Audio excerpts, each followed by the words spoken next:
Le agradecemos que esté al pie del cañón aquí en Sin Censura. Ya el martes o el miércoles le presentará otro de sus reportajes especiales para Sin Censura. Dice, Vicente, me mandó un mensaje. Yo quiero hablar de la bofetada de AMLO, la bofetada willsmithiana a Loret y a la Eugenio Derbesiana oposición. Cuando yo vi lo que me mandó, dije, a ver, cabrón, ¿de qué me habla? AMLO da bofetada willsmithiana a Loret y a la Eugenio Derbesiana oposición. Madre mía de Guadalupe, te dejo las cámaras y los micrófonos y te mando un abrazo, querido Ricardo Sevilla. Querido público memorioso, Vicente, pues es que qué cachetada le ha dado el presidente López Obrador, que nos hace recordar precisamente lo que ocurrió el día de ayer en la entrega de premios Oscar allá en Estados Unidos, donde vimos a un Will Smith pues dando un cachetadón ahí a uno de estos personajes que pues, había trabajado con él, que parecía que eran cuates, pero que insultó a su esposa, se burló de ella, subió ahí al escenario y le plantó un bofetadón que ha dejado temblando no solamente la mejilla de este comediante, sino también en las redes sociales las ha dejado temblando, y me recordó precisamente pues la cachetada que le acaba de dar en la mañanera el presidente. Y es que, público memorioso, el presidente López Obrador se mofó bien y bonito de Loret y Chumel una vez más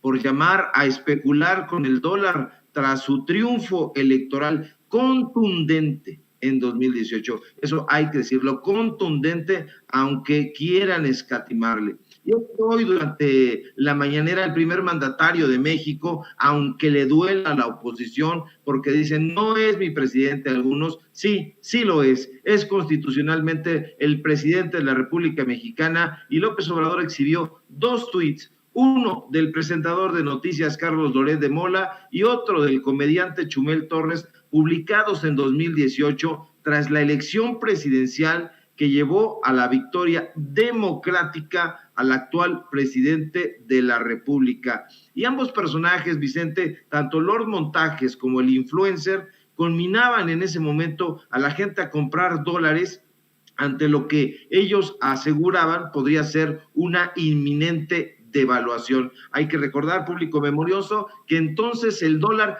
costaba 22 pesotes, pero sus suposiciones, como siempre, azotaron contra la cruda realidad, y es que el presidente López Obrador aseguró hoy, también en la mañana, que el peso no solamente se había fortalecido, sino que además no ha sufrido devaluación pese a la crisis mundial generada por la guerra en Europa, provocada por el conflicto entre Rusia y Ucrania. No obstante, minutos después, como siempre, desde su cuenta de Twitter, porque no se aparece en las mañaneras, porque es cobarde, porque es sacatón, Loretito, que no sabe estar callado, dijo que el tuit que el presidente le atribuía era falso y que mentía. Lo escribió con letrotas, con letras mayúsculas, y ante la difusión de esta imagen en las redes sociales, Loret volvió a repetir que ni en sus cuentas verificadas de Twitter y Facebook había hecho esa declaración. Y es que hay que recordar, público memorioso, que con ayuda de sus amigos los verificadores, porque tiene a sus supercuatachos ahí en AP Noticias y en un montón de lugares que además nos sancionan bastante, pues bueno, dijeron que no habían encontrado registros de un tuit como ese en las cuentas de Loret, ni en la herramienta digital Wayback Machine, que compila precisamente sitios de internet, aún después de que fueron eliminados, que no habían encontrado nada de nada. No habían encontrado ni siquiera evidencia del tuit en caché en Google. Y bueno, pues ahí tienen ese paro, como decimos aquí en el barrio. Ahora, Lo cierto es que el dólar no ha alcanzado los catastróficos pronósticos que ambos comediantes auguraban. Ahora mal.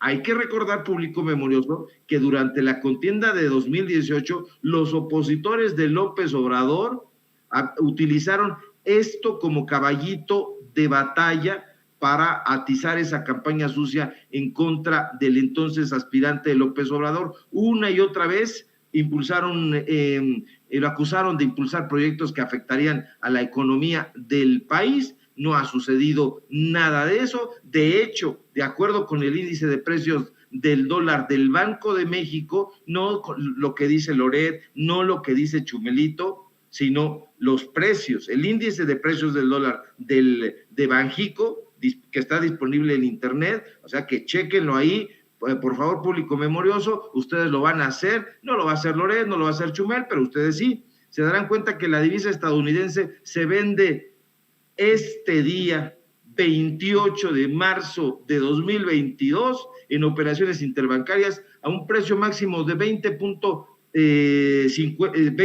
pesos con 50 centavos y a un mínimo de 20 pesos con 20 centavos. Es decir, desde que López Obrador asumió el gobierno, el dólar no ha alcanzado, ni alcanzará, por favor, no sean ridículos opositores, los 35 pesos. Ahora, para darle otro sartenazo a las mentiras de Loret, a la lengua viperina de Loret, cabe decir que lo que no es falso es que detrás de los escandalosos reportajes de Latinos contra el presidente López Obrador y su familia se encuentra Mario Gutiérrez Vega.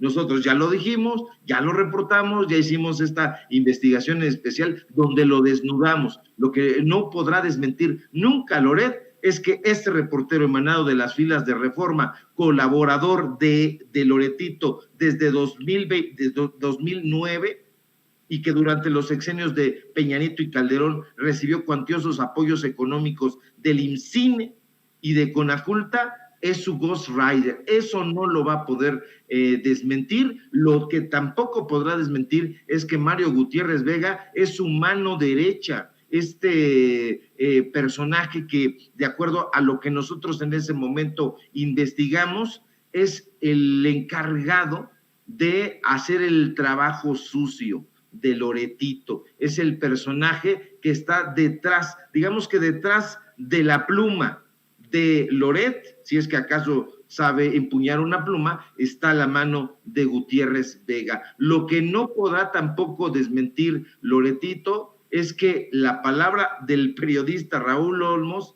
pues lo ha puesto en entredicho, porque hay que recordar que Olmos, quien presentó aquel reportaje sobre la casa del hijo del presidente, pues bueno, admitió que no había conflicto de interés, que eso lo dijeron otros medios, entonces eso lo deja pues muy mal parados. Tampoco lo que podrá desmentir Loret es que un 9 de diciembre de 2005, en el espacio de Primero Noticias que él conducía, pues se hizo el famoso operativo para detener a una supuesta banda de secuestradores conocida como los Zodíacos, donde presuntamente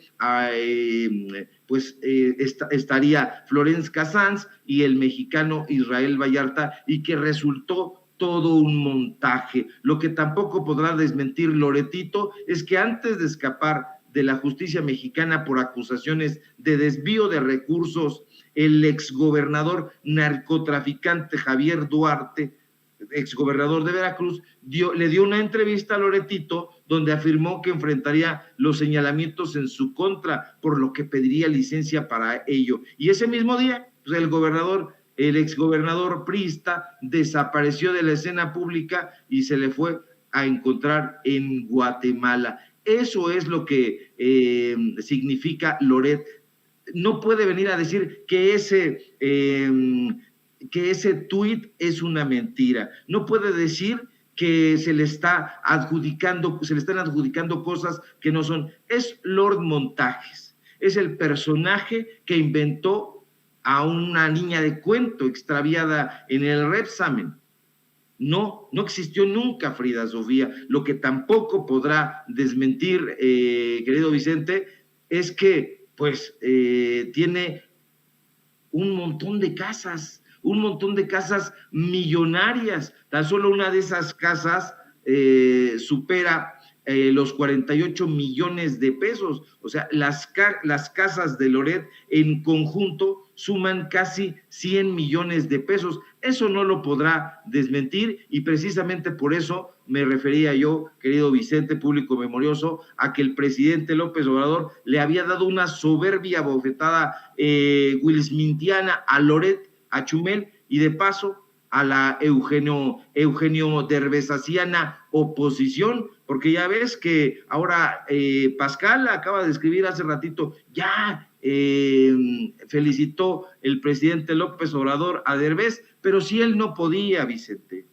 no podía Derbez salir ahí a decir unas palabras, estaba extraviado en su propia camisa, no estaba arrebolado con sus chapitas, porque es sacadón de onda ese personaje. No, él mismo se sabe comediante, se sabe payaso y entiende perfectamente que no está a la altura del resto del elenco de esa película y en esencia de ningún actor mexicano que se precie de serlo. Este es un payaso, este es un ridículo y ya lo vimos ahí arrebolado con sus chapitas y todo. Y bueno, pues ahí están los datos duros, porque eso es lo que, de lo que se trata, querido público memorioso, recordarles a estos personajes quiénes son y que no se extravíen en esta bataola de tonterías, porque han hecho muchísimo y nosotros vamos a continuar exhibiendo todo su mugrero, toda su corrupción que segrega inmundicia por todas partes. Y bueno, pues aquí estamos, como dices tú, querido Vicente, al pie del cañón.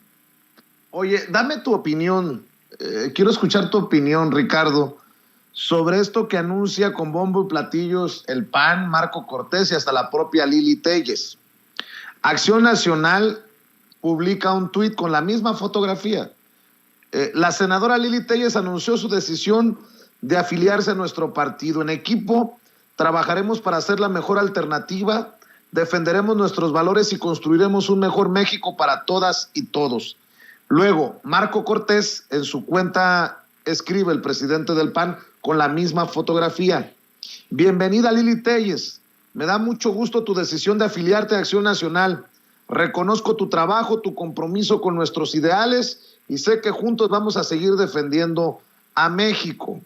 Y la senadora Lili Téllez también publicó con la misma fotografía: cierro filas con el PAN y me uno al equipo con todas las de la ley. Con el ejemplo y palabras de don Manuel Gómez Morín, me declaro lista para mover almas y lograr una vida mejor y más digna para todos. Gracias, mi estimado Marco Cortés, por los mexicanos bien vale la pena. No voy a contaminar con mis opiniones las tuyas, mi querido Ricardo Sevilla, te escucho. No la puedes contaminar, querido Vicente, porque yo sospecho que en el fondo es la misma. Los contaminados son ellos y me da muchísima risa que Marco Cortés, que es el dirigente de ese partido de Acción Nacional, pues esté buscando a personajes que le dan todavía más vergüenza al partido fundado por Gómez Morín. Mira que hay que tener la cara dura para destapar a una mujer como Lili Téllez rumbo al 2024. Y bueno, pues ahora nada más cumple algo que ya había estado haciendo, es decir, ejercer trabajo político para Acción Nacional, unirse a la bancada del PAN. Ya lo había hecho en 2020, abandonar a su suerte al grupo parlamentario de Morena en el Senado, pues ya también lo había hecho, y lo único que hacía pues era, digamos que estar calentando una curul a la que había llegado, como lo hizo también este personaje que se sienta con Ciro Gómez Leiva todos los días, Germán Martínez, pero incorporarse ya, digamos, de manera oficial al PAN, afiliarse, pues era la crónica de una vergüenza anunciada. Yo no entiendo cómo podrían estar pensando en impulsar la candidatura para 2024 de Lili Téllez, esta exconductora de Televisión Azteca, que fue precisamente, hablando del caso de Loret de Mola, la que se sentó ahí en la cama de la niña que nunca encontraron ahí en el Estado de México en épocas de Peña Nieto. Y bueno, pues esto habla de la catadura de Lili Téllez. Están haciendo un reciclaje, y ese reciclaje es, como me decía alguna vez un compañero, de los buenos compañeros en una redacción de cierto periódico, que están recogiendo puro cascajo, y esa es la realidad. Lili Téllez no tiene absolutamente nada que aportar, ni en el terreno político, ni en el terreno intelectual, y mucho menos en el terreno ético. Es una persona que llegó del brazo del presidente López Obrador pensando que iba a ser un mandatario como había sido Calderón o Peña Nieto o Fox, etcétera, y que iba a repartir puestos. No fue de esa manera, y al ver que no era así, entonces saltó Acción Nacional, donde se comportan de esa manera, y pues bueno, está siguiendo la misma ruta vergonzante del blanquiazul. Habrá que ver y reírse un poco también cómo fracasan estrepitosamente, porque han perdido casi todo, menos la dignidad. Híjole, mi querido Ricardo Sevilla, ¿por qué no cerramos invitando a la gente para que te siga apoyando en tus trincheras independientes? Ricardo, seguimos en el andar. Claro que sí, querido Vicente, un gusto arrancar la semana, y bueno, pues nos estamos viendo aquí el día de mañana si todo marcha bien, y el miércoles, como bien apuntaste, nos daremos a conocer una investigación especial que va a hacer llorar, chillar a la víbora. Dirían en la oposición, porque son bien brutos, patalear, y les diría uno, pues bueno, la víbora no tiene patas, no sean sopencos. Y mientras tanto, síganos en nuestras redes sociales, @SevillaCrítico, en Twitter, en Facebook, Ricardo Sevilla, así nada más, y síganos en Tiempos de Canallas. Allá tenemos programa Los Datos Duros de 6 a 7, y el programa habitual de sátira política, Tiempos de Canallas, de 8 a 9. Y bueno, y mañana síganos, querido Vicente, porque arrancamos una columna en Grupo Cantón, nos invitaron y vamos a estar participando martes y jueves allá en el periódico, en los diferentes periódicos de Grupo Cantón. Vamos a estar participando con una columna de opinión. Y mientras tanto, un fuerte abrazo, querido Vicente, público memorioso, Ceci, y a toda la gente de la producción, y si todo marcha bien, como digo, nos encontramos aquí el día de mañana. Estaremos al pendiente de tus columnas, que leeremos con detenimiento, querido Ricardo Sevilla. Estamos al pendiente. Un abrazo. Otro fuerte. El maestro Ricardo Sevilla hablando con nosotros sin censura.